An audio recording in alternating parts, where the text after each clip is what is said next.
Hey, so just real quick, I wanted to talk about the authority in truth again. I know we have more to discuss about this, but I don't want to overload anybody, so I'm sort of trickling out these things over time. I just want you to think about something, okay? Now, let's say we have three religions: religion A, B, and C. Now, religion A is 20 years old, okay? Religion B, and this is hypothetical, remember, is 1,000,000 years old, okay? It's the most ancient of all religions. And religion C is only 2,000 years old. I'm sorry, not only, it's still, but in comparison to 1,000,000, it's not that much, right? Now, religion A is extremely new, but they built their religion on first principles. So everything about it is transparent. They know everything from the ground up about and the reasoning for every element of that particular religion. Religion B is so old everything is lost to time. Okay? And so the people following that particular tradition, they're just doing it because it's worked and it's maintained, their culture for a very long time. Religion C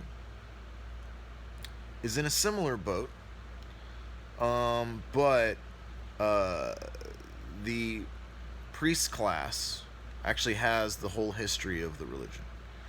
Okay, um, so everything about religion C is still known, even though it's old. Okay, so we're gonna talk about religion B real quick. Now, let's say society advances to a point where we're able to develop time travel. Okay, they've been doing this for 1,000,000 years. They finally develop time travel, and they're excited to go back and to see the origins of their religion. So they all get in the time machine, they go back, and they're able to watch and listen from afar.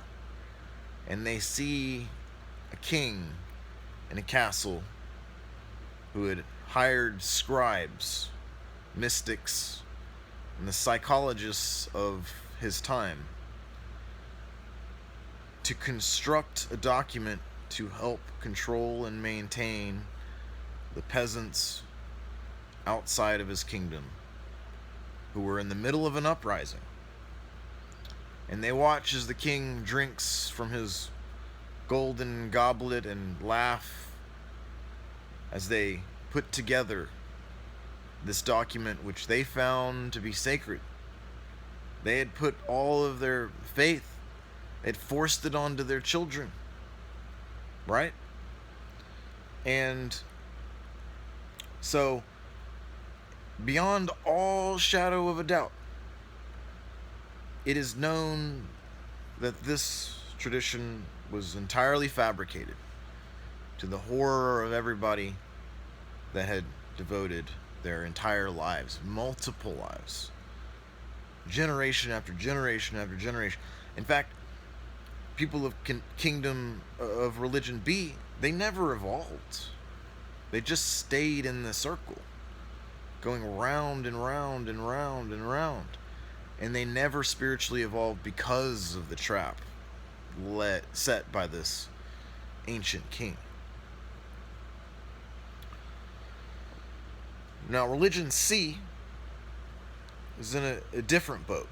Uh, so, the creators of the religion did the best that they could with what they had initially.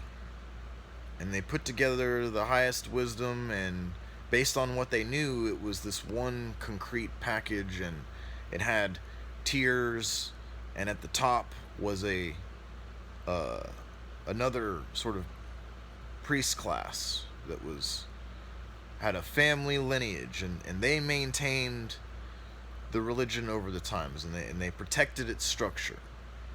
So again, a sort of another elite or king type figure ruled over the people of this religion. And over time, through the work of the priest class, they discover an error at the very roots, the foundation of the religion. Perhaps they discovered that the earth wasn't flat, but they had persecuted people. They had killed people. They had drowned them, burned them, maimed them, murdered them to protect the order of the kingdom, which was all that they knew at the time. But in seeing this error, instead of revealing it to their people, they feared revealing the truth because they feared the retribution for the fact that they had kept this from the people.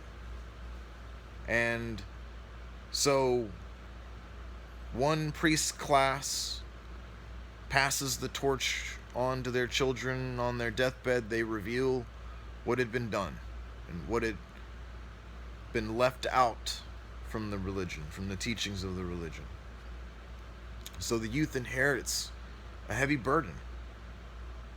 He doesn't know what to do. He now feels that all of the power and the wealth that the family had inherited is now to be lost. And he's not sure that he wants to do that. And so he carries this burden throughout his life, and he passes on the torch to his children. Well, they do this for a certain amount of time until finally they start to see the decay of the world around them. And finally, one of the children of the priests passes on the torch, and he sees the ugly truth, and he's terrified by it. And he's now at a point where it doesn't matter. What does it matter if they have power and wealth, if the world is falling apart? And so he reveals the truth. He shows them the documents, the entire history of the lineage, where they went wrong, they kept track of. And so again, they were able to show beyond a shadow of doubt that they had been deceived. They had been misled. They had not been given the highest truth. And so, both in the case of religion B and C, does not matter if B is 1,000,000 years old. And it doesn't matter if C is thousands of years old. They either take what's good from their religions and their traditions and seek higher ground, seek higher truth, or they become self-deceivers. They say it's easier to just keep doing what we're doing. I don't want to change. We've been doing this for too long. And that's fine, but they can no longer say that they seek the truth. They can no longer say they worship God. They can no longer say that they are followers of the God which created the universe. They are now followers of the Deva, of deceivers. And why are these things bad? Why is it bad if people divide themselves with division?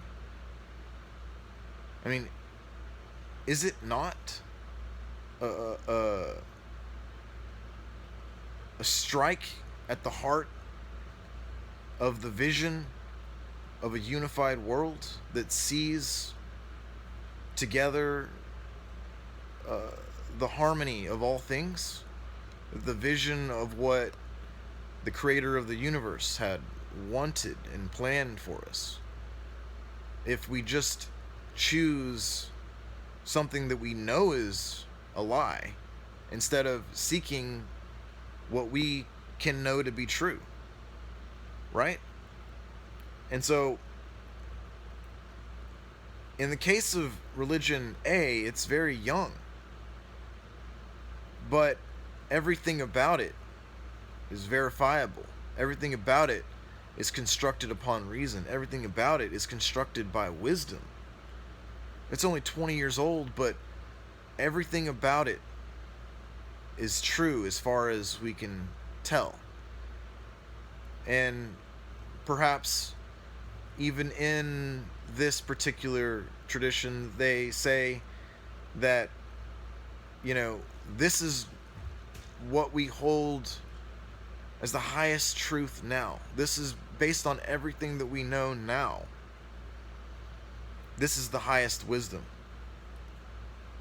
But as soon as a higher wisdom presents itself, as soon as new information comes to us, which when synthesized with the prior information reveals greater truth, we will gladly take the lies or the misconceptions of the past, and we will sacrifice them to the higher truth, right? We will sacrifice our ego, our ignorance, for what is the greater truth, right? The lesser truth for the greater truth is probably a better way to put it, because we're always in the process of distilling new information. And so what we hold now may not be entirely correct. There are elements of it which are false. So it is a lesser truth, and it does lead to a higher truth. But the task in life is not to make blood sacrifices and all these weird things. Sacrifice our life for devotion to a tradition based on nothing, based on the absence of reason, but a blind faith. But is instead to sacrifice our ego when confronted with the higher truth, and to set down what we held dearly if it's proven to be false, and to grab a hold of what we should hold even more dearly, because it's even more true, it's even more eternal, it's even closer to the real above all real. It is even more unifying, it is even more good, it is even more like God, right? Because God isn't made of deception. God is purely truth and goodness. And so acquiring more truth and being aligned with more truth is how we align with God. And in aligning with God, that's how we learn the lessons of life and create heaven on earth and correspond to that, right? Zarathustra wanted to correspond to the one which defended truth on earth. He wanted to correspond to the defender of the righteous. And in corresponding to the defender of the righteous, it is the righteousness of the universe that comes in our defense upon judgment. And so the members of religion B and C, while their traditions may be ancient, they would be unwise not to navigate towards higher ground, higher truth, a higher vision, even if it's found in a new religion which is only a few decades old. That's the true sacrifice. It's not holding on. It's not holding on to something you know is not true, but it is letting go of what is not true in exchange for what is more true. So I hope that makes some sense. Uh, and this is what I mean whenever I say all authority comes from truth. Because you notice, Religion B was 1,000,000 years old, but as soon as it was found to be false, it didn't hold any more authority anymore, did it? And Religion C, when it was found to be false, it didn't hold any more authority anymore either. And the people that chose to stay, knowing that those religions held lies, they're called self-deceivers. You don't follow a self-deceiver. You should be wary of a self-deceiver. They will deceive themselves so they can deceive you. So they can protect their deception. And they don't go where truth corresponds. They go where deception corresponds.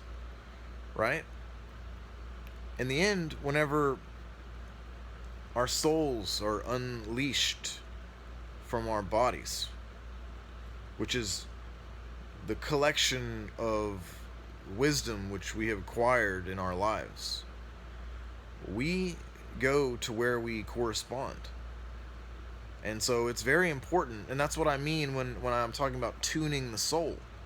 It's fine-tuning your perspective. It's fine-tuning your heart so that it is most aligned with truth, no matter what is normalized. Because we've been shown throughout time, people will normalize wrong ideas so that they are captured, so that they're easy to control. Okay? This is exactly why Zarathustra stood valiantly against all of the charlatans of his time. Because he knew the price people would pay with their souls if they did not correspond to the higher truth. Now, again, there's a sort of a hurricane, which is life and death, and we incarnate in the hurricane over and over and over. And at the center of the hurricane is the absolute truth. It is the immovable object and the infinite force. And Zarathustra and all those that seek the eternal truth, they go to the eye of the storm. They go to the immovable objects at the center of the hurricane. It's perfectly fine for people to go around and around in the hurricane. It's, in my opinion, terrifying to be born with amnesia over and over again in a world that may or may not hold the truth to be valuable.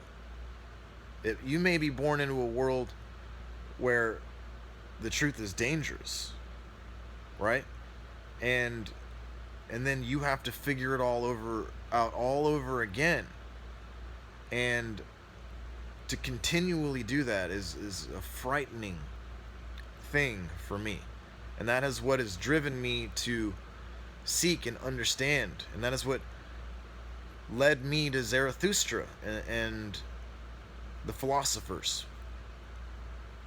So we will eventually, through potentially many incarnations, reach the eye of the storm, reach the eternal truth. But I don't think that it makes sense for us to look away, because even if you reach the eye of the storm, you then get to choose where you are born and why and what story. You have more control over it. You're not mindlessly corresponding. You've corresponded to the peak of the mountain, and you can see 360 degrees which direction you want to go. And therefore, your journey is always a blessing. You've learned all the lessons. You could, as the philosophers would say, I believe you could correspond to entirely different solar systems, to Sirius, to other galaxies and other lives that, you know, the soul, having learned all the lessons that this world can teach, moves on to learn even greater lessons, because the journey is endless. There are conclusions, but the variety in which we can experience all of these things is endless, and we can and do write an endless number of stories to enrich the soul and the family in the kingdom of light. Um, anyways, so more on the truth, and I'm sure there will be more to come. I hope you are all having a great day, and I'll talk to you guys later.